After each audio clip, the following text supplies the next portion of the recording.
DD214 Network podcast is for mature audiences only. Any videos, music, or entertainment not originating from DD214 Network is used and covered under Section 107 of the Copyright Act of 1976, also known as fair use. Opinions expressed are our own and do not represent any DoD or U.S. government entities as a whole. This podcast is for entertainment purposes only. Viewer and listener discretion is advised. You are no longer alone now because we have you.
Feels so good to be back.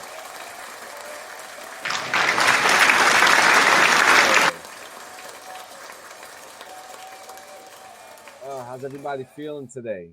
Good. What's going on?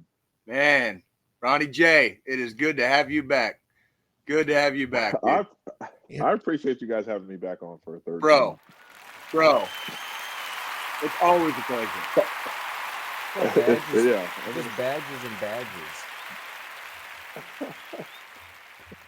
It's always a good time. I really appreciate it, y'all. Oh yeah, how's it? So, I mean, shit, man. So the last time we were talking about butt plugs, what are we talking about? What are we talking about today? Oh man. So much has happened. So much has happened.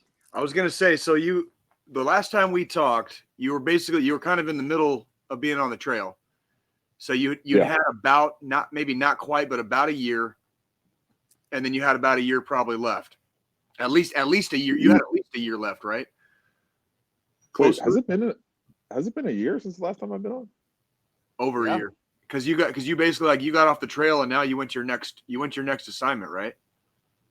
No. So I'm off the trail now. Right. So I don't go to my next assignment until February. So I'm working for Headquarters Battery right now. Yeah. Helping them put on their next Expert Soldier Badge, Expert Infantry Badge event. Awesome. So that's what I'm helping them out with. But yeah, I'm not. Isn't it nice to be a badge holder and not have to fucking dude? You're gonna do it one way or the other. Either is the people leading it or the people freaking getting it, right? Like there's no way, there's no getting out of that shit. Like especially with this new PT test they implemented, I don't feel. I'm not jealous of them at all. Like that shit sucks. It wasn't easy when we were doing it, and you know what I mean? No. Like so the entire thing up. Yeah. So wait, so you're talking about that the newer? They didn't change it up from the newer one, right? It's just like the what is it? Medicine ball throw in. So that's the ACFT. Oh, that's okay. PT test. The PFA is what candidates who are going out for their Expert Soldier Badge or Expert Infantryman Badge, that's what they have to do. What does it consist of? This is new to me because I've only been out 2 years and I never heard of that. So what does it consist of? So I have the con-op around here somewhere. But off the top of my head, you're in full kit, helmet, eye pro, gloves, body armor, and OCPs and boots. Dig it. I dig it. You start off with 1 mile run. Awesome. You come back. You do 30 dead stop push-ups, which are the push-ups where you go all the way up, all the way down, and your hands come off the ground, and then you repeat that. That's nasty. Hell no. So you got to do 30 of those. Okay. And then you do 16 sandbag tosses over your shoulder over a 5.5-foot object. So what we're doing, we have LMTVs parked there at each station. Uh-huh. So they're just basically going to throw 16 sandbags onto the back of the LMTV. Okay. But it has to be over the shoulder. Yeah, over the shoulder. Okay. And then once you're done with that, then you go into a 100-meter sprint. So you basically sprint 50 meters down, 50 meters back. Okay. Then they go into a 50-meter water can carry, which is basically like 2 water jugs. Yeah, Like 2 water jugs. That's fucking like farmer carries. Yeah, Okay. that's freaking see what, 5 gallons? 5 gallons, that's 40 pounds each. So you're fucking carrying 80 pounds on top of your kit. So down and back for 50 meters. And then once they're done with that, then they do 25-meter I'm up, he sees me, I'm down 3 to 5 second rushes. 3 to 5 second rush. Meters. This sounds like a gauntlet. 25-meter. Yeah. This sounds like a fucking gauntlet, bro. What's next? And then a 25-meter low crawl. Like an actual low, like facing the fucking dirt, low, like an actual low crawl. Yeah.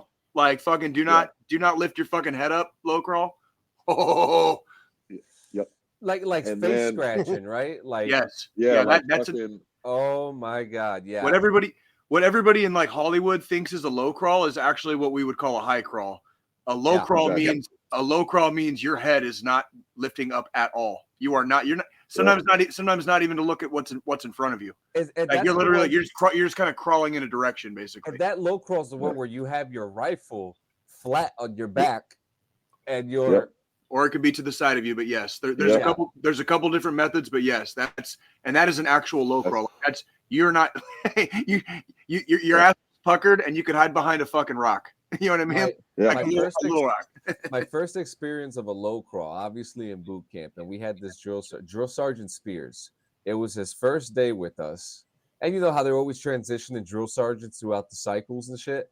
So he had came in like a little bit before our second cycle, and this guy was rough. This guy had a beak, bro, and we're all looking at this guy. We're just like, oh, who's that guy? Skinny dude. Why isn't your fucking face touching the ground? I'm gonna show you how it's done. And no shit, son of a bitch got on the ground and then grabbed the other private's face. It was just like lower.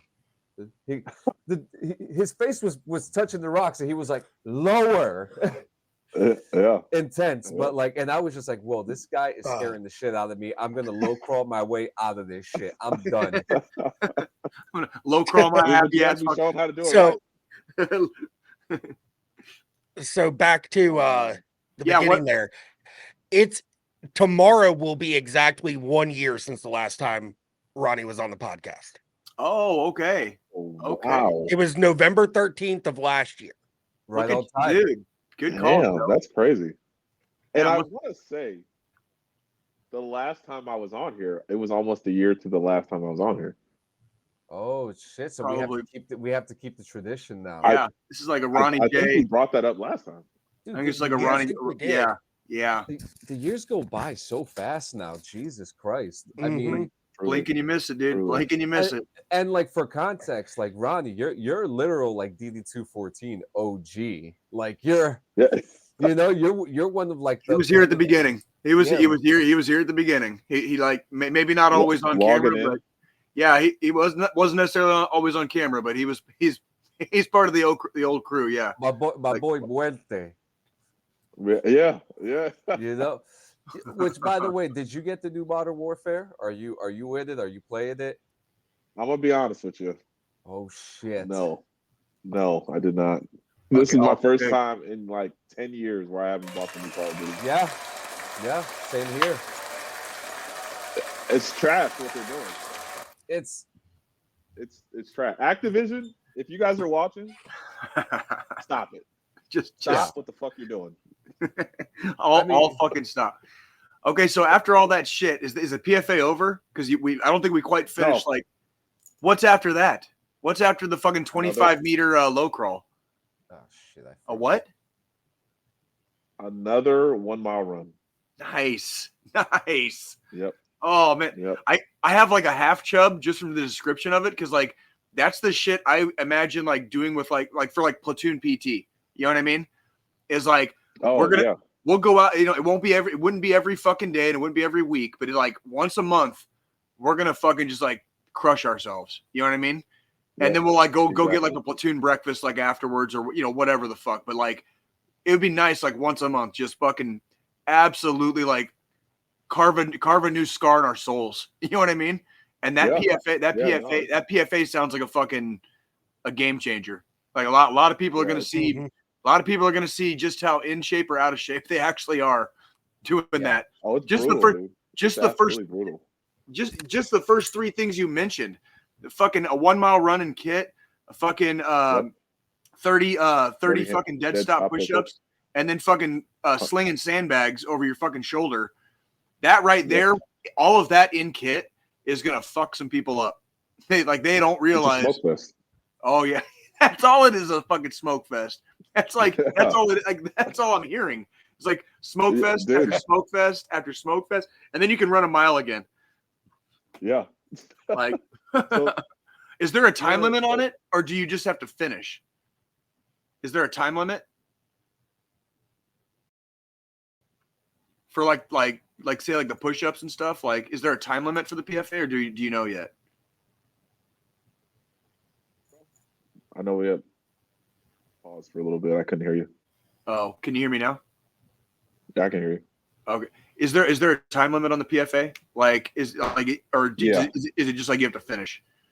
Like, what's the time limit? So if you're an expert soldier badge candidate, you get 30 minutes, and if you're an infantryman trying to go out for your EIB, you have 26:30. Holy shit! For all that, dude. Yeah. Oh man. So 2 miles of running and then all that other shit between each mile, you've got 26 fucking minutes. Yeah. Well, for infantrymen. Now for everybody else, they get 30 minutes total. Oh, God, you're dead after that shit. How many people are even going to make it through that gate? It drops a lot of people, man. I would say it probably drops off about 15 to 20% of the population. Okay. Holy shit. Okay. Well, you know what? That's of actual great comfort to me, because I would almost think it would be higher. Seeing some of the PT we did. Varies. It probably also varies by unit. If you've got a solid unit that's doing what I would call like legitimately good PT on a regular basis, you're going to get, and if you go to the field all the time, you're just going to be in field shape. You know what I mean? You're just going to be in you'll be in field shape anyways, because you're always fucking moving. You know what I mean? So exactly. Like you figure a unit like 75th Ranger Regiment, they're probably not dropping off. They're probably dropping off maybe less than 5% off the PT test. Bet. Whereas you go into Force Com, you go to like 1st Cavalry Division, they're probably dropping off like 20 to 30%. Those are the numbers that I was like, coming from a background in maintenance, and even with the engineers are solid motherfuckers all around. Don't get me wrong, but in those units, I would anticipate 20 to 25% probably. Don't get Squilini upset now.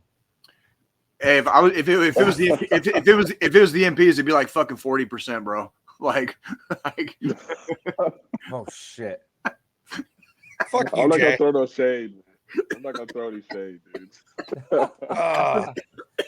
Sorry. Engineers are just jealous they weren't as cool as the fucking MPs. That's all it is. Oh, keep telling yourself that, friend. Yeah. Keep telling yourself that. And the worst part is, in my civilian career now, a lot of the guys I work with are ex-engineers, and I'm the only MP at my company. Oh, and I have like four ex-engineers that report to me, and it's like, oh, this is fucking great. What do you do, brother? So I work in IT. I manage a service desk. So nice. Well, I manage a service desk as of 4 to 5 days ago. Just got promoted. So you're the dude that I call when I don't know how to fucking get into my Outlook. Or that takes my all when you can't get your audio working before you're supposed to show up for a podcast. Oh yeah. Right. So, oh man. So in this last year, you got off the trail. Like now that you all of your trail time is kind of done. What are some of like the high spots for you? What were some of the the high points? Like where I could see being a drill sergeant can be really, really taxing, but there's got to be some moments where it's like, okay, fucking, this was cool. This was fucking cool. You know what I mean? I would say seeing the trainees that are there that are really trying to like change the trajectory of their life by coming in the military. Mm-hmm. Because I've met some trainees, man, that came from like, I thought I came from a shitty background. These kids are coming from living out of cars, literally went to the MEP station, the recruiter station, and met their recruiter while they were living in the car with their mom. You know what I'm saying? Like, had nothing, and the military was their way out. Right. And being able to meet those kids, train them and develop and mentor them into soldiers, and then seeing and meeting their parents at the end at graduation, that's probably the most rewarding part of it, is seeing those kids that really come in for a purpose, not just to serve their country, but to change the trajectory of their families' lives. That's probably the best part of it. Oh yeah. I could see that. That's fucking badass, dude. Yeah. It's so interesting too, because like it seems to be more common that people are living like this with the cost of living everywhere, you know, and it just seems to be more common. And you know, it's a shame that this seems to be the catalyst to bringing people into the military. But one, we're having low numbers, and it helps out a lot. It brings a motivation not only to the soldier but their family as well, and to other people around them. You know, everyone's got a story. You know, Yeah. You know, and I'll tell you what, when you get some tough motherfuckers and they're already tough as nails, fucking coming in, they just get fucking more badass, fucking as they slowly but surely climb through the ranks. You know what I mean? Honestly, they do, man. I mean, they make the best. Look at you and me, Ronnie. Like, look at you and me. Yeah. That was like, you know, like sometimes we made our own luck, you know, in life before the Army, but at the same time, dude, like Army just fucking sharpened that knife, dude. You know what I mean? And Absolutely. Like I'm never gonna be scared walking through a dark alley ever again in my life. I mean, I'm just saying, dude. Like, I might be a little bit more on guard, but I'm never gonna be scared again. You know what I mean? Like, but yeah, please continue. I apologize. I didn't mean to cut you off. Like, no, brother, you good, man. But yeah, that was the most important, or the most meaningful part of the 2 years of me being on the trail was just developing kids, because that's really what they are. They're 17 and a half, 18, and making them or developing them and molding them into soldiers, man. Because they're there. They crave that discipline, because you can tell a lot of them never had it in their life. And you know, that was probably the most awesome part. But I'll tell you what, man, so glad to get my weekends back. This past 2 years, dude, fucking, it's been a grind, man. Oh, I can imagine. I can imagine. I always wanted to be a drill, and it was so unfortunate that the trajectory of my career was such that when I came down on drill orders, that's when I had to sign a deck statement. And that was like, because I was looking forward to it, and it would have been, but I can see where you're at. It would have been a fucking grind. Like that is that life, and that is that. You are a drill sergeant for 2 years, and nothing more, nothing less. What is the shift of a drill sergeant? It's hard to frame, brother, and I'm not even exaggerating. Like, yeah, I would say at least on average, be at work no later than 05:15, because the trainees wake up at 05:30. So you're there from 05-ish, on average, 19, 2000 every day. Woo! Yeah, because man, I could think of all the trainings that I remember doing. Because I'm probably the one that's probably most recent that was in boot camp, and like I still remember everything till this, and I remember some of those trainings, like U.S. weapons. U.S. weapons, we finished in a couple hours, but then we would switch over to night shooting right after that. Uh-huh. And Yeah. we wouldn't even get back to the trailers until almost midnight sometimes too. And I'm assuming you would have to do at least 1 or 2 24-hour shifts during Yeah. that time Well, too. you got to pull CQ during cycle too. Like, Yeah. so CQ doesn't stop. And there's not as many not as many drill sergeants as there are in a company. So I had CQ probably once a week. That's how it was when I reclassed the infantry and I went back to basic training down at Benning. The drill sergeants in the particular company I was in were stretched so goddamn thin. Like when I say thin, I'm talking 8 for the entire company. There was like two per fucking platoon. You want to talk about what? And you figure one of those guys is always on CQ. And what? At really, least so you're 7 in a day. You're pulling CQ once a week minimum. Like they were fucking. I felt bad for them, man. I really did. A couple of them were kind of pricks, but the reality was like, if I'd been in their shoes, I can't say I wouldn't have been a prick too. You know what I mean? Dude, it's hard, man. Like it's hard, dude. I'm not gonna lie to you, especially when you're like, like at that year mark, like when the last time I talked to you guys. Yeah. You realize you got another year of this shit. Mm-hmm. Oh, shit. Yeah. It's a mental grind, dude. Such a mental grind. And I'd probably say I would, bro, you gotta mentally every morning because something's got to get you up. After a while. So I was gonna, what get like, if it's not too personal, what gets you out of bed in the morning? Like you've been in the Army for over a decade now. You're kind of on the you're kind of on the downslope a little bit as far as like your career is starting to like slowly but surely wind down. You're getting to those high marks, the high water marks in rank, but it means the end of your career is starting to approach. What is still getting you out of bed right now? Like after all those years? Kids. Yeah, there you go. Okay, yeah, cool. Yeah. My daughters, giving them something to look up to, and being successful and a hard worker, and something that they can look at. It's tangible in their lives to be like, wait, this may be like, so later on in their lives when they be like, oh, this is getting rough, this is getting hard. Well, my dad, he did this and he did this. I can suck it up and I can keep pushing forward and I can keep putting one foot in front of the other and I can get through it because my dad did it. There you go. That's what gets me up out of bed every morning. I love that. So now that you're coming off the trail, you're at that end, you're almost there. What's the one thing you're gonna miss about being on the trail?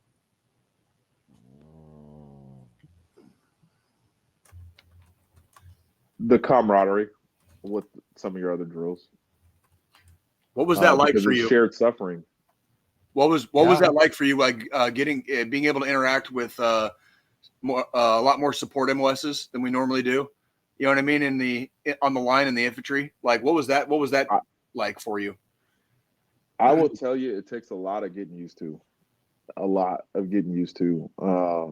I wondered about that with you because you spent your entire career in the infantry, whereas I had come out of support units and I was kind of like averse to their world a little bit. You know what I mean? Like growing up in my first few years in the Army. So I was really curious, like how the transition would be for you to be functionally surrounded. You were like the only infantryman. It's like one infantry for like every like 12 people that are there. You know what I mean? Like if that. So you're not you're now the you're kind of isolated in that pack as far as like. So the way they try to IMTO it out, that TRADOC, for those who don't know, training command is the training command in CIMT, the Center for Initial Military Training, is the entities that oversee the drill sergeant program, and the way that they have it kind of lined up is that they want one infantry drill sergeant per platoon. Yep. In a company or battery or troop, wherever you are. So there's supposed to be one infantryman per fucking platoon. Does it always work out like that? No. But usually you have, if you don't have 4 in a battery or a company, you usually got at least 2 or 3. So they try to, because we're the only MTOD in basic training, man. And that's because white phase and blue phase, that's all infantry tasks. So we're supposed to be those subject matter experts for the other drill sergeants who aren't so well versed in marksmanship and small unit tactics, for them to be able to lean on. And that's kind of where we serve our purpose. That's our bread and butter. It's literally our MOS. Like literally our MOS. Like that's exactly. Like, and call spade a spade. With other MOSs, working with other MOSs, man, I'm gonna tell you, that was probably the most challenging aspect of me being on the trail as a drill sergeant, because the mentality, we always talk about, we make, we throw shots at each other, infantry this, fucking poke that, poke whatever, right? But one thing I really saw, dude, the mentality is 100% different between the infantry and a lot of other MOSs. We're a lot more rough around the edges, and we are way more direct and way more apt to call people out on their bullshit than other people are in the Army. But the infantry like that. And one of the biggest things I noticed in the infantry, which thankfully for my story, I was already adept enough at it, but the infantry loves to eat its own. So the minute the minute you get out of basic training, motherfuckers are waiting to watch you fail. They're just waiting. 100%. And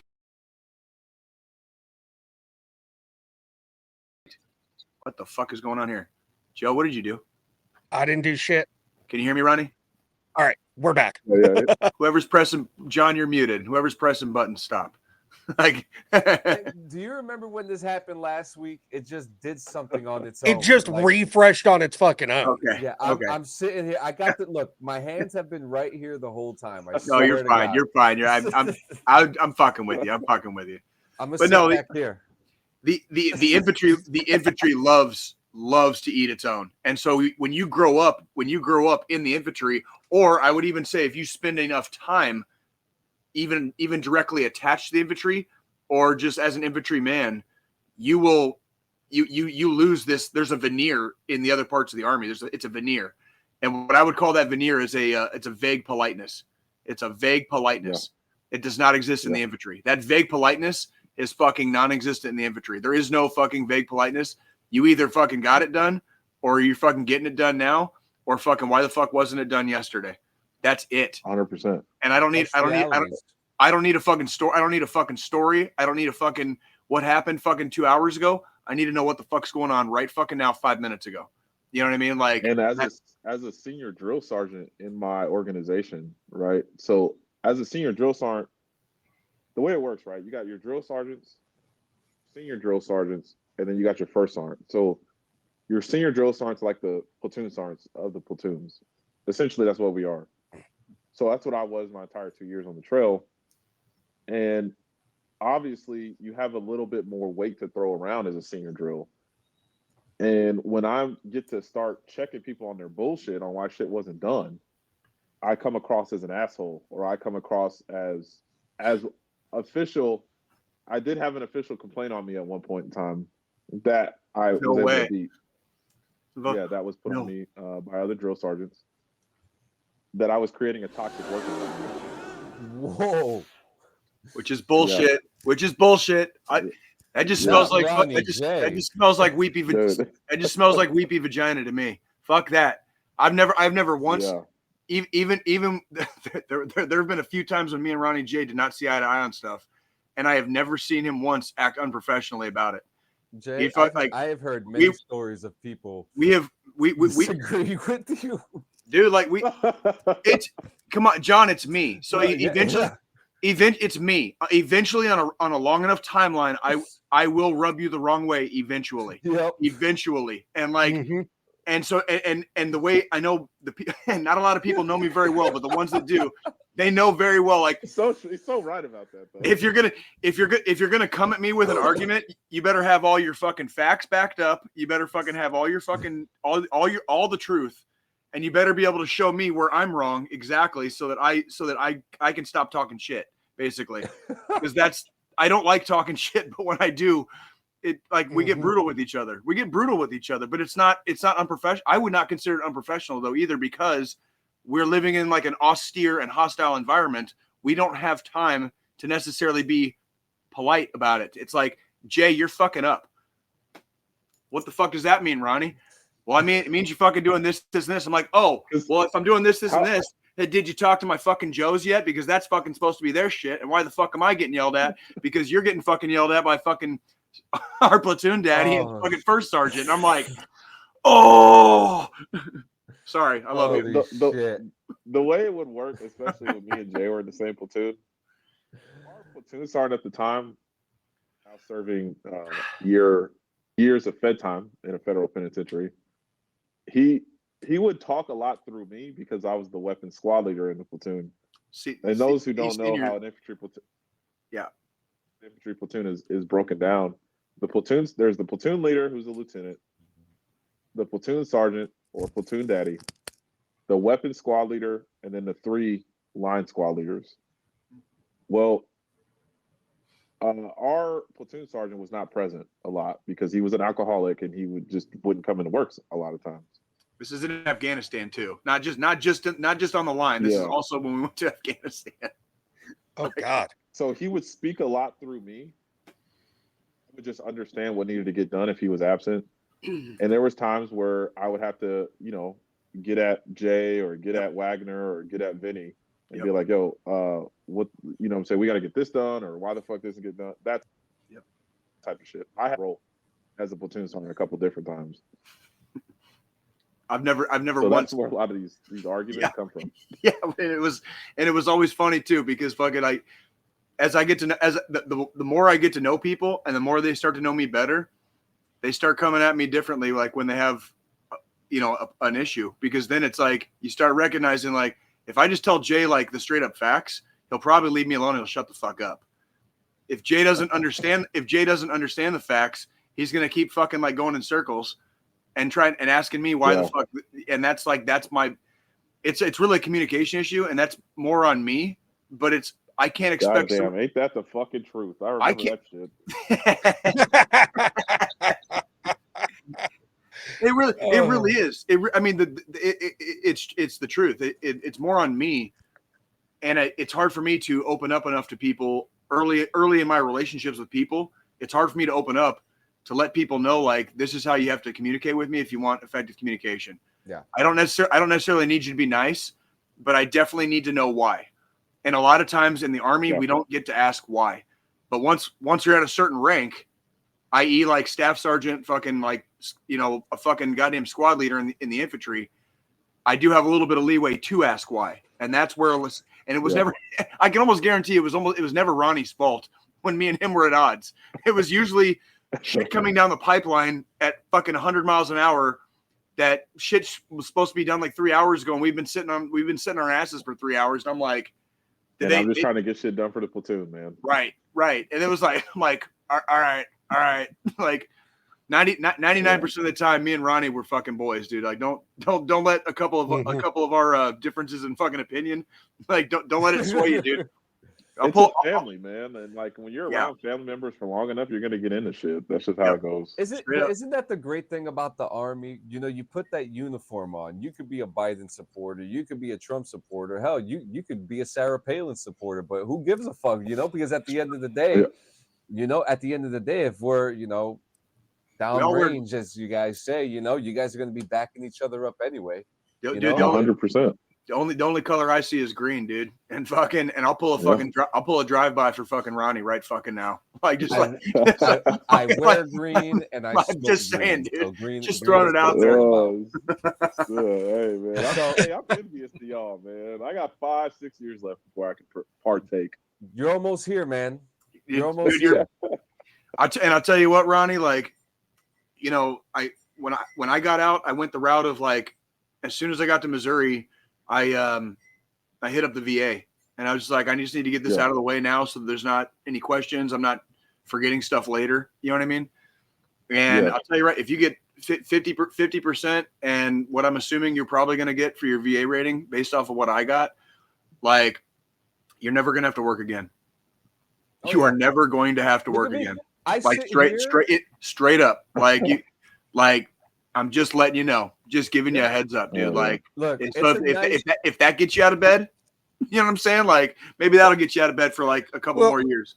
Like, I mean, the only reason I work a normal fucking regular job is because I spent all this time going to fucking college to get a goddamn graduate degree. I'm not going to sit there and just let that go to waste. With my VA rating and everything, I technically could quit my job tomorrow and be fucking cozy. Yeah.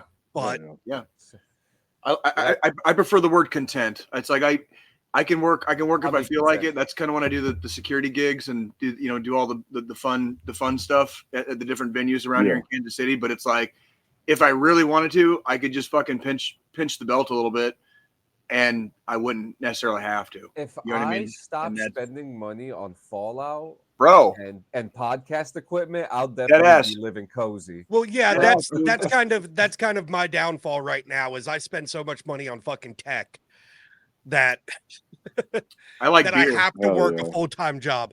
Between tech, bourbon, and beer, I have to work another job to fucking keep those habits basically going. Like, it's my baby, dude. It's like that's my baby in my 40s, dude. Like, pints of Yingling make you strong. I'm just saying. And look, you guys. I mean, I've got an entire shelf right over here to my fucking left. What are your about habits, John? $3,000 worth of bourbon sitting on this fucking bookshelf? John smokes. God damn. We'll just say that I could correlate. I hang around like Willie Nelson, but I smoke like Snoop Dogg. Yeah, he spoke. John finds all that weird shit that looks like fucking like purple crack rocks and shit, and it's weed, but it's fucking weed. And like I'm like, bro, that like that doesn't that take the fun out of it for you, bro? I just like smoking a fucking big fat cone once in a while, dude. You know what I mean? Like hitting a vape on the bar.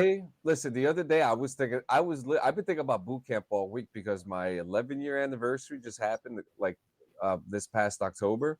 Hey, congratulations by the way. That's good shit. Congratulations, man. Yeah, I think about it all the time. And it's funny too, because you guys say how like you guys had, my life wasn't terribly bad. I had bad things happen to me, but I always went through life kind of like being a bad guy. But when I went into the army, I was like making bad decisions. But like being in like the military, I kind of see it how like some of the nice guys, the nicer guys, the more timid, I don't want to say moral, because moral is a very that's a extensive word to use in the military because but there's just so many. I lost my thought, and I'm not even stoned. Maybe that's why. Well, you were talking about the guys that are a little maybe not as prone to like some of the nice guys, they don't get as far as like specialists. Sometimes even E5. Sometimes depending on MLS, it's entirely possible. Depending on MLS, I think I've only met one like super nice guy that didn't show no asshole or tough qualities.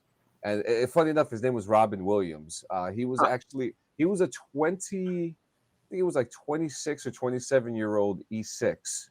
He was he was a fucking high speed son of a bitch. He was very smart, but then I see like guys like you who are more tougher, but tough for a reason. Because I feel like that your representations of the military are what are correct, Go ahead, Joe. Joe, go ahead. I mean, the thing is, we talked about the whole different mentality with the infantry and how, like, for instance, you being the infantry drill sergeant in your group and complaints happening because you've got a little bit more of a tougher demeanor because of shit you've seen. And not just the fact that you're infantry, I'm sure. For me, even like when I was an MP, before I had any tours under my belt overseas or anything, I was real laid back, chill.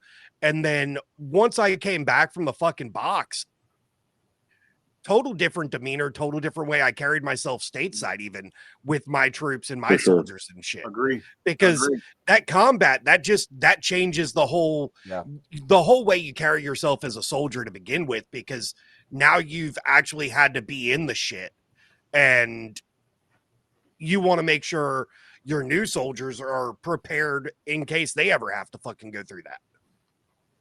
It's the transition of a warrior, man, and that transcends MOS.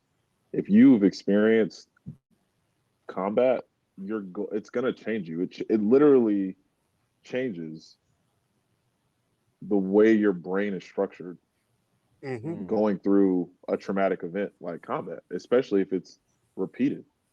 So, of course, it's gonna change you for. I can't say for the better or for the worse, right? I think that's really subjective.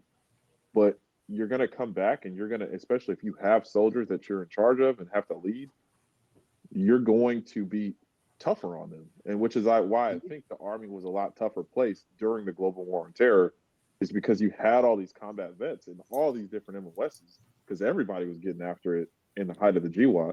Yep. Everybody wanted that sauce. Yeah, they're coming back. And they're having to impart these lessons learned, these hard lessons learned on these newer soldiers fresh out of basic and AIT. Yep.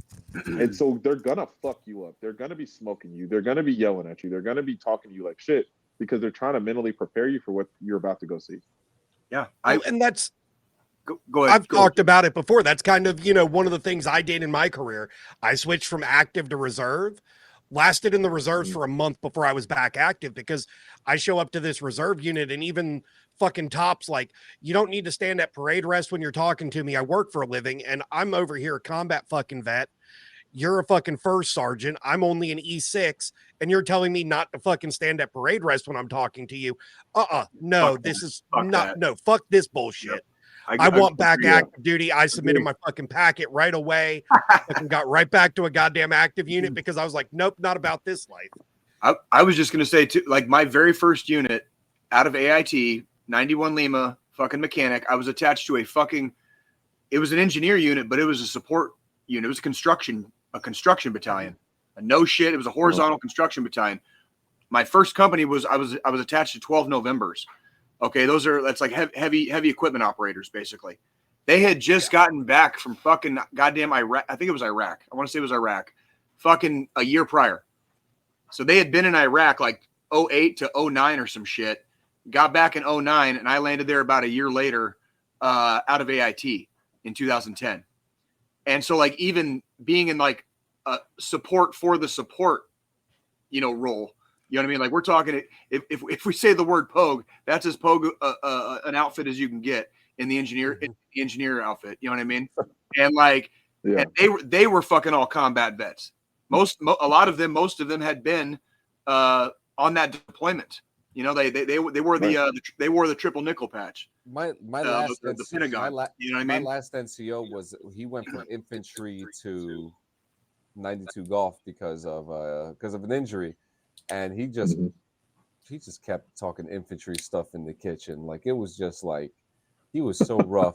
But he would also like wake me up at 3:00 in the morning at my door, at my house, asking for Newports too.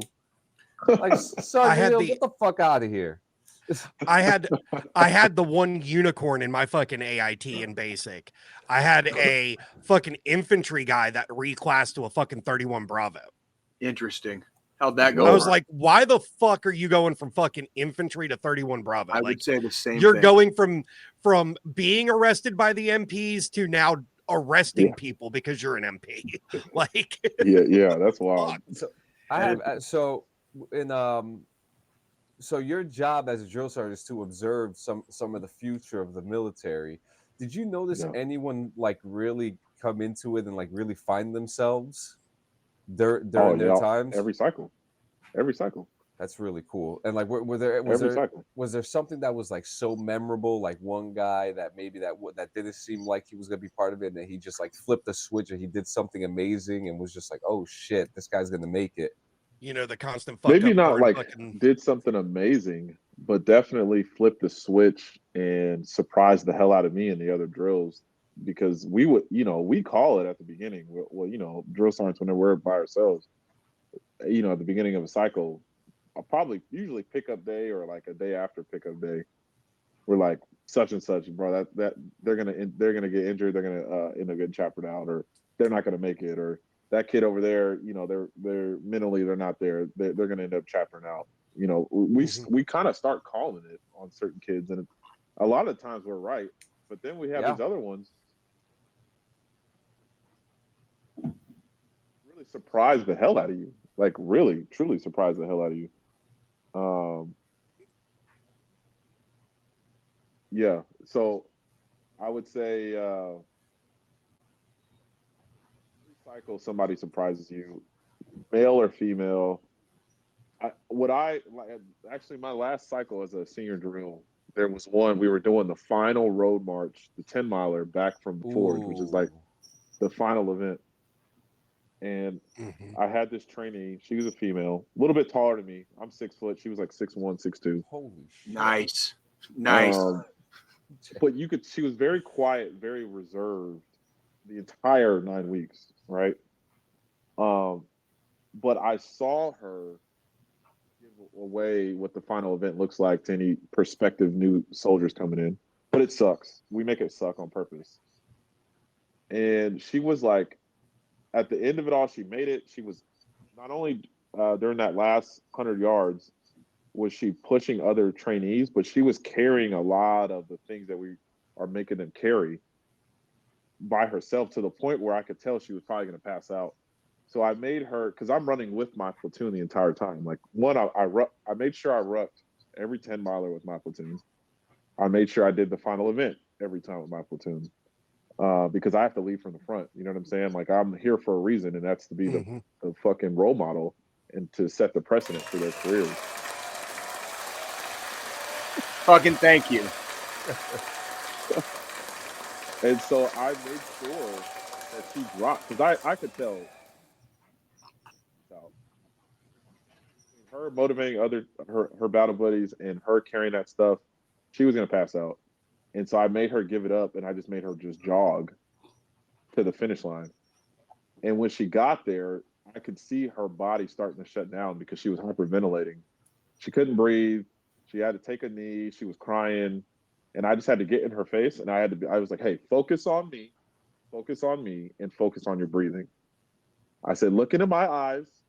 I'm going to guide you through your breathing, because that is what the fuck she needed at that point. Otherwise, she was getting ready to go down and ring up, call an ambulance. And you could tell she just locked in. She locked in, stood where she was at, and understood what she had just accomplished. She calmed herself. She calmed her breathing, got to where she needed to be, and we got her up off the ground, because it was really close. We were probably getting ready to call an ambulance for her, because she was it was looking pretty bad. But she composed herself. We gave her some water, and she stood in formation and got her ceremony patch, which is the patch that we give them when they complete everything, and it makes them like soldiers. Oh yeah. And she was good to go, man. So That's like, fucking amazing. that was one of those instances, man. Like, people just finding that inner grit that they probably never knew existed. That touched me. That story just touched me. That was crazy. And that's another prime example of, those of us that have been senior NCOs have had to lead and stuff, with you being a senior drill instructor and you sitting there explaining, I did everything with them. I didn't ask my trainees to do nothing I wouldn't do. That's a prime example of good leadership right there. And that's something I even take on my end into my daily life as a leader in my civilian job now. Like, I'm not going to ask anybody that works for me, that's under me, that reports to me, to do anything that I'm not willing to do. And I think that might be part of like one of the best qualities that can come out of a leader from the military is, when you do finally get out in 4 or 5 years, however long it is that you've got left on you, that's one of the things that you're going to take into your next stage of life. Absolutely. I would agree with you 100%, man. Like, because that stuff, as NCOs, as good NCOs that we learn, and it's just natural for us to bring that into the next phase of our lives and around people, because you can't teach. I see a lot of these like Fortune 500 companies and these tech companies. They try to send their supervisors and their managers to these leadership courses where they're trying to like impart some of these qualities onto people. Bro, this isn't shit that you can learn in a fucking 2-day weekend course at a conference. No. This is shit that either you got or you don't got. And the military brings it out of you and it refines those qualities. And I think that's what I love about my time in the Army is it brought this stuff out of me, and then it honed it to a razor sharp edge to where I can be effective and pass that shit on to whoever I'm in charge of. You can't teach that shit at a fucking conference, bro. No, and that's one of the things, like with my job, they're wanting to send me to some leadership conferences and stuff like that. And I'm like, I don't need these 2-day conferences. Like I spent 7 years of my life doing this. I don't need 2 days for somebody to tell me how to be a leader. Send fucking Bill down the hall with fucking like cum stains on his fucking necktie, dude. Like fucking that shit. He needs it, dude. Like, I'm good. But fucking good, bro. Like, save the company money. Is there Seriously. booze and is it free? That's not how the civilian workforce works, bro. Sometimes they do. I've seen it on No, TV. I mean, there are some it's real. conferences and stuff like that. And, if you go out to a business dinner and shit like that, you're allowed to expense a certain amount for alcohol on the company card and stuff like that. I've had to do it before in previous jobs. I think the reason my company wants to send me is because I am a little bit rough around the edges with my leadership tactics, because most of my time as a leader has been my military career. So, there are times even just the separation of, what we would call like mainstream civilians and people who have served in general, probably regardless of branch, we're going to seem rough around the edges, regardless of like what we did in our time in service. Like I've noticed this like a tremendous like gap and gulf, like after like now I've been out like about 2 years now, and I am still experiencing culture shock, like still trying to figure out how to fucking talk to people. You know what I mean? Like it's like, it's weird, bros. It's fucking weird. Like, can I ask a question though? Like, so I was in for 4 active years, right? And I remember going in, and I remember not remember what the world was. But then when I came out, it was almost like being in the Army. I was frozen in time. And like, as soon as I came out, everything was different. New technology was out that I didn't even know existed. Like, I was so like, I almost kind of felt like I was in this shell, and within that shell, everything just moved so fast without me. It's like the upside. It's like the upside down in Stranger Things, bro. It's like coming out into it's like coming onto a fucking mirror universe, dude. Like, I was like, I remember all this shit, and it looks kind of the same as it did, maybe in my memory. And then now I'm just kind of existing in it, and I'm like, oh, and I gotta fucking pretend to like go along with all this, like. Okay, okay. Let me put the frozen in time into perspective real quick, at least my time, because when I joined the Army, at least from a, technological advances in society standpoint, for personal mobile phones, the smartphones that were on the market at the time were the BlackBerry.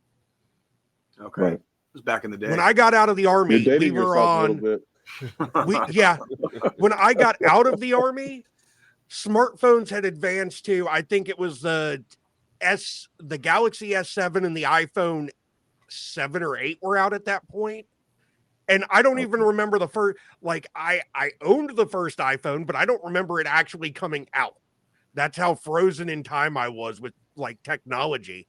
And that's what I do. Like, so it's definitely one thing when you're in the military and that's you're laser focused on your career and your job there. Shit just doesn't correlate when you get out and you come into the civilian world again, because everything's like, well, when the fuck did this happen? Yeah. No, I can see that. Honestly, I don't know where the world's going to be at by the time I get out, man. Shit. Oh, it's getting exciting though, isn't it? But I bet you money that when you're gonna get a fucking still gonna be using HP computers from 2012. Oh, bro, that's a term I ain't heard in years. ACAP. They don't call it ACAP anymore, bro. No shit. You're gonna get a SFL tap. Oh, you're gonna get a star on your fucking CIB, bro. Like you're gonna get a star. It's gonna be a star, bro. Like probably. Probably. Yeah, you see what's going on in the world right now. Hey man, it's all gravy in the baby, dude. Like, you know me, dude. I don't give a fuck where I go. I'm gonna shoot whomever I need to shoot. And then I'm gonna get the fuck back. Fucking thank you. Fucking thank you. You just tell me which way to point the end of the barrel of my weapon. I will shoot in that direction. Exactly. It's just where, Sar? North? The tree line? Oh, the whole. Oh, that's not a. Got you. Dude, got you. There were. There were honestly, that tree line over there. I need it leveled now. So like me and Ronnie like knew each other for actually quite a little while because we actually went on our second deployment together. We just weren't in the same company. Yeah. So we were kind of versed with each other just based on that. And then when I moved over to the company he was in, and we ended up doing an entire training cycle and then a deployment together, like we ended up in the same. Eventually, I ended up in his platoon. And so like sometimes I felt bad for like because like we had like a murderer's row of squad leaders, like the four of us squad leaders that we deployed with to Helmand in 2018. Dude, we were the fucking four. Like I went from the Four Horsemen when I was attached to engineers and like my crew that I rolled with there. Like we were like a fucking murderer's row. Like we on paper. Nobody gave us a chance, dude, and we ended up being one of the best fucking platoons in the goddamn battalion. And it was because the four of us kept that like we kept the fucking puppets and the strings in fucking order, dude. And it was like it was really hard sometimes, but we. Jay, do you remember that time I shot at that car that came like that was coming up to our formation on that ridge line? Yep. And you weren't supposed to shoot it, I'm assuming. Well, hey man. Aggression is fucking it was gray area. It was a gray area. You have to. It was somewhat within the ROE. That's all that matters. Why the fuck? It wasn't on the wrong side of it, but it wasn't necessarily on the right side of it. Here's how I see like a half a magazine into that fucking car. And surprisingly, I didn't kill that dude. Hey man, like why the fuck was it up there? No cars were ever up there ever. So what the fuck was he doing up there? That was suspect as fuck, bro. Dude, when I tell you guys like I say it a lot sometimes, and I've said it a few times on the podcast. Like it's hard to describe in the infantry what it's like, especially downrange, because wherever the fuck we are, we own. And not only do we own wherever we are, like the Wild West. We will fucking actively defend it, fucking under any circumstances. Like no questions asked. Fucking we'll figure out the bullshit later. And that doesn't mean we're not talking about like, war crimes or wanton murderous sprees or anything like that. It's not like that. It's very professional actually. It's precaution, keeping your team safe. An abundance of caution. And that's what makes us a lot more professional than the other standing armies around the world. We take an abundance of precaution first, so that when we do start dumping, so that when we do start dumping our shit, dude, like everybody knows it's legit, and then everybody can fucking dump. That's the whole. It's one team. That's literally like one team, one fight. That's literally one team, one fight. Soon as we start dumping, dude, like everybody's gonna open the fuck up, and everything in front of us is dead, and that's how the infantry rolls. Exactly. Because we own it. We are the fucking kings of this earth. Me and Ryan, on our second deployment, me and Ronnie both led formations, dismounted in some of the same places that Alexander the Great and his armies fucking marched through outside Kandahar. Like, no, how many motherfuckers get to say shit like that, dude? Like, fuck everybody else, dude. I'm fucking proud of that shit. Like, I don't like. Sometimes I think about it like that, but yeah, you're right, Jay. I hate beating my chest. I try to be humble in with my service, but goddamn am I fucking proud of some shit. There is so much shit we did, and a lot of it goes very unheralded. Like we don't get fucking awards for like our proudest moments. Oftentimes go unheralded, and like we get awards for stuff that we don't even think twice about.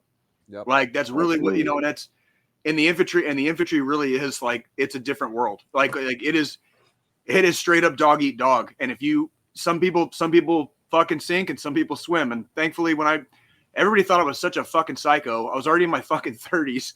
I was like already in my like mid 30s. And they're like, why the fuck do you want to go to the infantry? Like you're already in a hard enough MOS, like as a mechanic. Like you want to go to, I was like, fuck, being an infantry will be easier like than being a mechanic. Like, come on. Like, and I made it, but I was fortunate, and I swam, and I learned very quickly, and I learned very quickly. He said, I learned. Well, fucking A.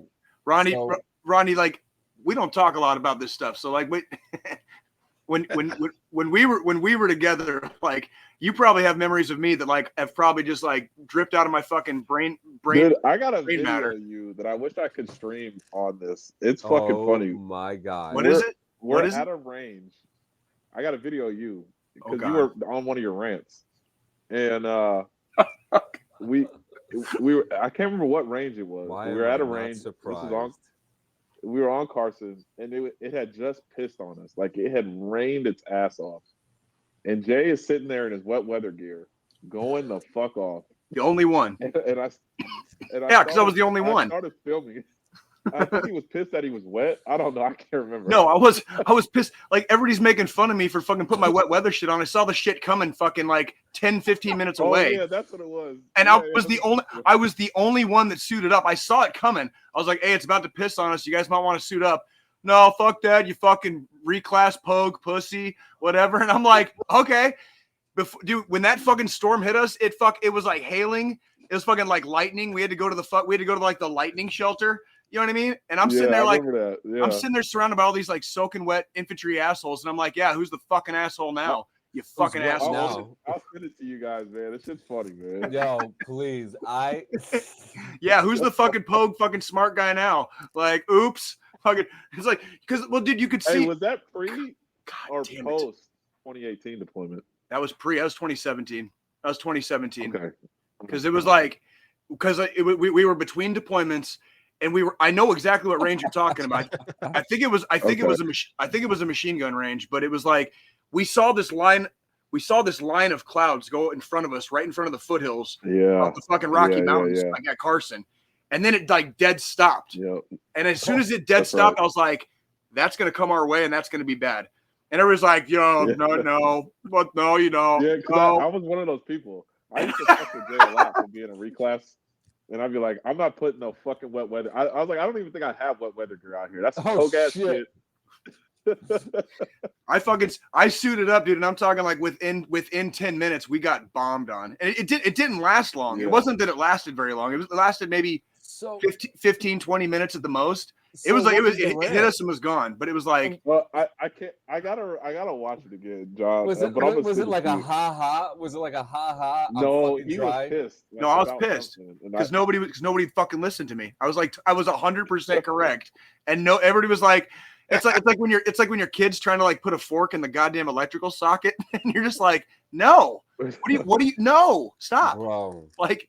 And nobody would listen to me. They just wanted to be tough guys. And I was like, okay, tough guys, like you're about to get like dumped on. Like I just spent 5 years down in the Ozarks. You know what I mean? So like I'd only been at Carson for about a year and a half at that point, maybe not quite 2 years. And I'd spent a lot of time in the Ozarks, and I've seen crazy fucking weather down in the Ozarks. Like it, like really, really like just shit you don't see every day. And when I saw that fucking line of clouds move in, and then like it like literally stopped, and then it came at us like perpendicular to where it formed up. So it was like watching like poltergeist. It was like aiming for us. Yeah, it was like poltergeist. You remember that shit in the 80s? Like just like some fucking Donnie Darko shit, dude. I was like, that shit's gonna hit us, dude. Like y'all better suit up. And everyone's like, no. And I was like, and so like now I'm like grinding my teeth. I'm like, God damn, what do I do if these guys don't? I used to get yelled at for having my silks on all the time. Oh, John, if I would have seen that, especially as a young corporal or a sergeant, I would have lit you up. I always. Yo, you want to know something though? We had a guy, and I'm a fucking name drop his ass too. Fucking oh god, here we go with this shit again. He did not make it out of boot camp. His father was a lieutenant colonel. It was Private Lynn, right? It was one of the last hot days because in South Carolina, summer ends in October for some odd reason, and it was so goddamn hot, and this kid passes the fuck out. We got to make. He had his fucking silks on. Not only did he have his silks on, he had his PT spandex on under too. What the fuck? Yeah, and it was we had him on the we had him on the fucking like man-made gurney full of ice. Oh my god! Yeah, should have given him the silver bullet. Fucking like what was the craziest thing you had to yell at somebody about? Like, what was a big no-no? You were like, oh hell no. We've had a few. I know me and Ronnie both have had a few. Like when we were together, man. I can't even imagine now. Dude, I've seen some stupid shit since I've been in the military. And some stupider shit since being a drill sergeant. Oh, absolutely. There was a motherfucker who came down to first formation, not first formation, but work formation, with 2 left boots on, and tried to play it off like it was normal. How the fuck? I said, I don't want to name drop him. I can't confirm though. Can confirm. What the fuck are you doing right now? Or wait a minute. Who was the kid that we had to go get him out of his room because he was so drunk? Who the fuck was that? Oh, do you remember that? That was Texas, right? He's black from Texas. I think so. Yeah. Oh, yeah. I'm not gonna name drop him, but like I said, like our platoon name was the Heathens, and like we lived up to that shit. And like, yeah, like we had to pull this kid out of his bathtub, like legitimate. He was that fucked up. Yeah, this is all that was all pre-deployment. That's all like we had a whole year. That was right before deployment. Yeah, we had a whole year of like train up. We were constantly in the field. The one thing our battalion did good that year, that the year of the train up, was they gave us as many weekends as they possibly could because they knew we were between deployments, and a lot of us had just gone on the last one, and they gave us a lot of our weekends. So we did have weekends, but we were when I say we were in the field, I'm talking like the first overnighter was like at the end of January, and we kept fucking ramping it up. Like we'd go on over like a 3-day, a 5-day, a fucking 1 week, a 2 week, a 3 week, and this is like with ranges all in between. We were in the Bro, we were like a hobo, man. I spent more time sleeping in Fort Carson, the fields of Fort Carson, than I did in my own house. Yep, dead ass. Like that's and if you were in that battalion, the same as me and Ronnie, there was this 4-year. It was 2015 was a train up, 2016 was a deployment, 2017 was a train up, and 2018 was a deployment. So those 4 years, like it was like we basically like lived out of our fucking rucksacks. Like it was back to back, boom, boom, boom, boom, constant. No, there was no stopping. Like I got home from my second deployment, the first one with that battalion. I got home from that deployment and I calculated how much time I had spent with my youngest daughter, and it was like 4 months out of her like first 2 years. Like I went down, I added up like the days, like just to the day, and I only had like 4 months out of her first 24. You know what I mean? Like it was insane. It was insane the pace that we were on. Like the op tempo. Nowadays, man, they don't understand how bad the op tempo can get. They have some of these NCOs, man, because these young NCOs, they don't understand how bad the op tempo can get. Yep. And then, like I was saying earlier, like the infantry loves to eat its own. I saw NCOs fall by the wayside. I saw dudes make NCO and then fall by the wayside and get busted back down. And I'm sitting here like, kind of a fresh new grunt, basically. Like I've got time in the Army, but I'm still trying to like learn the tools of the trade, so to speak. And I'm watching people fall around me like flies. And I'm like, oh shit. Like these guys do not play. Like can't get in trouble, can't fuck around on the outside. Like that's why, like unfortunately for me, it came at the expense of I didn't cultivate a lot of really close relationships in the infantry. I have several, but they are few and far between.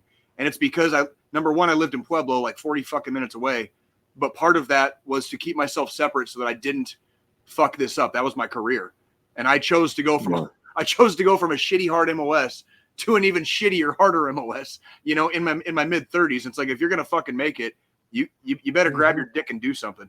Because fucking they're like the minute you fucking fall to your knees, somebody's gonna kick you from behind and watch you fucking your face hit the dirt, and they're gonna keep marching by. Man, and I'm gonna tell you, that is the infantry. I know we got like a time limit and shit, but when you're done, we'll get into our final thought. Yeah, we're plenty. We're doing fine. Go ahead. So I'm very transparent about my service. So there was a time where I did go to jail for a little bit. This was like 2017. I won't go into specifics on why I landed in jail, but I do remember, and this is probably one of the reasons why me and Jay are so close, of many. The day that I got released from jail, when I thought my entire career was coming to a fucking full-team stop, this motherfucker not only was the one that came and picked me up on the steps of that jail. Remember, I was sitting on the steps, dude. Sitting on the corner. You're sitting on the curb. This motherfucker came in his fucking Buick. Fucking hoopty ass fucking Buick. Up a bag of fucking Wendy's. So it was Jack in the Box. Jack in the Box. Because I got you I got you a fucking hamburger meal. I got you tacos. Fucking like yeah. So you were eating fucking jailhouse food for like 2 days or whatever the fuck it was. Yeah, I was eating jailhouse food, man. So I was like, I know he's hungry. Like I've been in the field with him. I know how you eat. Like I was like, we already get fed like shit in the field. You know what I mean? Like, yeah. The way he pulls up though, it's like a movie, dude. Like I'm sitting there, he's the sad music because I think my career's over. And this is a fucking little rain cloud around the corner, dude. There's like a rain cloud creeping around the corner, bro. And pulled up right in front, and he's holding the bag up because I'm on the driver's side.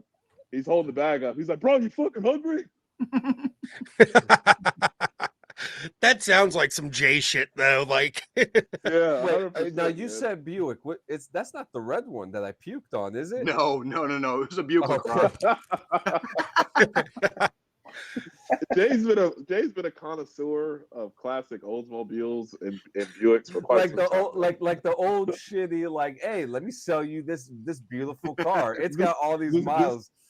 Hey man, car. People forget, man. Sometimes when you want to keep it gangster, dude, you got to be low key, man. You got to be low key, dude. Like, ain't gonna be low key, fucking rolling around a goddamn Chrysler 300. You know what I mean? Like, come on now. This dude, we were going over to see his fucking grave. Yeah, his own grave. The cemetery? Yeah. Wait, what? It's a cemetery behind a church. It's like the one I'm going to be buried in, basically. Yeah. Like, you bought a grave plot already? I got one. I have one, but I got it for my grandfather. Yeah, I got it for my grandfather owned several plots. Motherfucker, Jay. You're such a morbid guy, dude. I can't wait. I can't wait to. You can take. Hey, you want to go visit my grave plot before I'm dead? Like, let's hop in the fucking car and go drive over to the fucking graveyard. That's actually so you know exactly where I'm going to be buried. That's actually kind of like what happened. We were like, come on, we're gonna go for a ride. We were looking, and then you fucking pull out the damn picnic blanket and you fucking sit down with a fucking glass of wine and some fucking crackers and cheese and have a date on your fucking gravesite. Everything was like we were driving and he's driving, and I could take like a fast driver, driving all this stuff. But what fucking killed me is that what drove me mad is that right before we got to the cemetery, it's like up a fucking mountain and you're going up. It's a giant hill. I compare it literally to fucking boot camp hill, the very last hill that you take when you're going up in boot camp for you. Yeah. It's up and it's down. And then the last one is all the way up. And I start puking all over this car. And like, I'm thinking like, damn, I feel really bad. And Jay says something about it being an old car. Don't worry about it. You're going to be all right. It's just a fucking car, man. It's just a fucking car, bro. Yeah. Like, but yeah, I gotta drive up there to see my guy, man. You're gonna have to, because I need everybody to know where they need to like bring me beer when I'm gone and take a piss on my grave if you fucking you got to know where you're going, right? Oh my god! And in saying that, I mean, look, we got it. It's time to close it out. Man, Ronnie, dude, it was always a pleasure. Holy shit. I appreciate all three of y'all, man. Seriously, I do, man. It's always a joy for me to come on here and talk to you guys. He fucking said he got 5 more years. About 5 more years. Do you know where you do you It depends on when I make EA, brother. Do you have orders yet? Like, do you know Yeah, where you're PCSing? Are you going to be Are you going to be closer? Are you going to be closer to me or farther away? Further away. Fuck. And you're still in Oklahoma right now? Yeah. And when did you say, like, February? End of February is when I'm PCSing. Okay. Then sometime between now and February, we need to figure something the fuck out. Like, we will. Yeah, too easy. I know there's between where you are and where I'm at, like, we can do one or the other or meet in the middle, and there's plenty of places for both. So absolutely. I'll figure the fuck out. I'll figure it the fuck out. Like, Jay always figures it out. He literally always figures it out. Find a way to accidentally piss everybody the fuck off in the process too. You know, like that's. If there's no whiskey in the grog, Jay's gonna be the guy to throw it in there. For sure.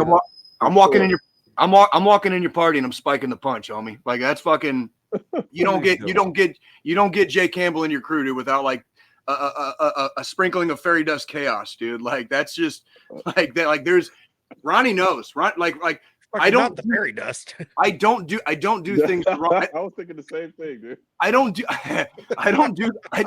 never do things the wrong way. I tend to actually do things very much strictly the right way. But where I veer is where I start thinking outside the box and asking people questions that they don't like me asking, you know? And that's not anybody's fault. I just ask a lot of questions sometimes because I'm like, you know, we could probably do it faster, simpler, or easier if we go this way. And everybody's like, no. And then we're like reenacting point to hawk on a fucking training exercise. and like probably the single like most terrifying moment of my fucking almost 12 years in the Army, because somebody freaking didn't listen when I said, I don't think there's a fucking trail there. I'm looking right here. I'm looking right here and I could see where this map is saying the trail is. And that's just a rock wall. That's a fucking rock wall. And while we're speaking about the trail, to end the show, the final thought, we're going to go into the trail of enlightenment. All right. Oh, here we go. I like this. We're coming into the holidays now. And for some people, for guys like me, I love the holidays. You know, even traumatic shit happened to me in the holidays, but I love it. I get cheered. My house is Christmased out already, guys. So, nice. You know, but I know that for some people, it's one of the darkest times in their life. I know someone right now who's currently losing a member of their family right now, and we're a week and a half, 2 weeks away from Thanksgiving. It's not easy.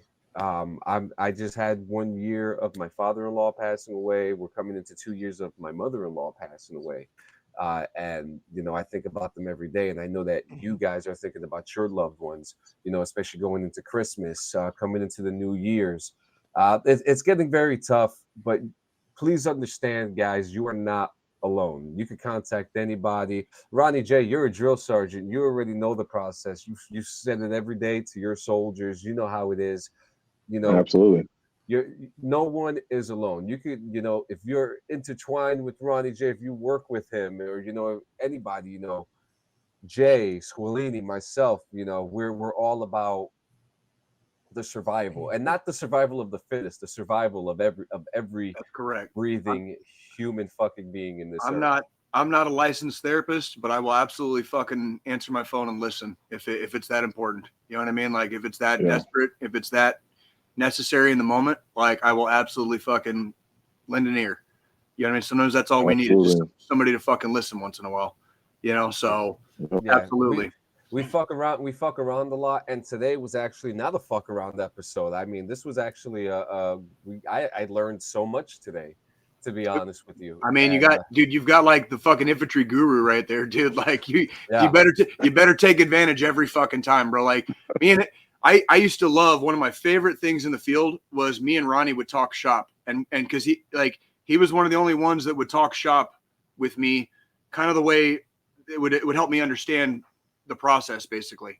And a lot of the guys, when I say infantry is dog eat dog, it's like, you got to be careful who you even ask questions to, because they'll fucking they'll just be dicks for no reason. Use it against you.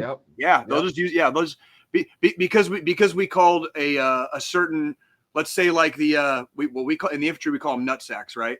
For like the crew serve weapons, you know, for the 249. There's another one that in the engineer world they call them pork chops. Well, I said pork chop one time, and said like this dude looked at me like I was a fucking idiot, and he's like, "Why the fuck would you call it that?" And Robble, I'm like, because that's what everybody in my last unit fucking called it, dick. You know, like, Ronnie was never a dick like that. He could see where I was coming from tactically, because I would ask these. Sometimes they would seem crazy, like crazy. Why would we use this formation? Why would we use this formation? Or when would we use this formation? As I'm reading it out of the fucking infantry Bible, and we would fucking go back and forth on it, and maybe neither one of us have ever seen the formation used, but why do they have it in the fucking Bible then, right? So we need, like, we would fucking talk about this shit and like just shoot the shit, and he's got girls, I got girls, and we had a lot of common threads, you know, and fucking, and again, it's about talking to somebody. Yeah, you know, like Jay just said, you know, find your people. You never know who's gonna end up in your tribe. You know, just find your people.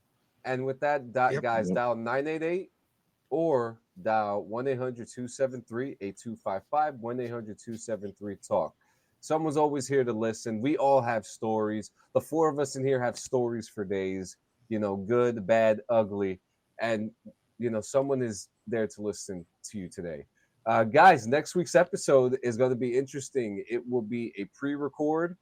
So make sure you guys check that out. You're going to probably see us in another attitude in the middle of the week. So it's going to be an interesting That's usually what happens. Yeah. Pre-record. That's usually like our midweek pre-records, even the few times we've gone live midweek, have been totally different than our Sunday mornings. So yeah, and Ronnie Jay, I'm so glad we were able to get this working. You Absolutely. know, we were able to get it going. You know, thank you for coming on. You're always a friend. You're always a friend, a brother. At this point, you're OG. You know, you and Jay are grandfathered into this. So, and he's OG in more ways than fucking one, homie.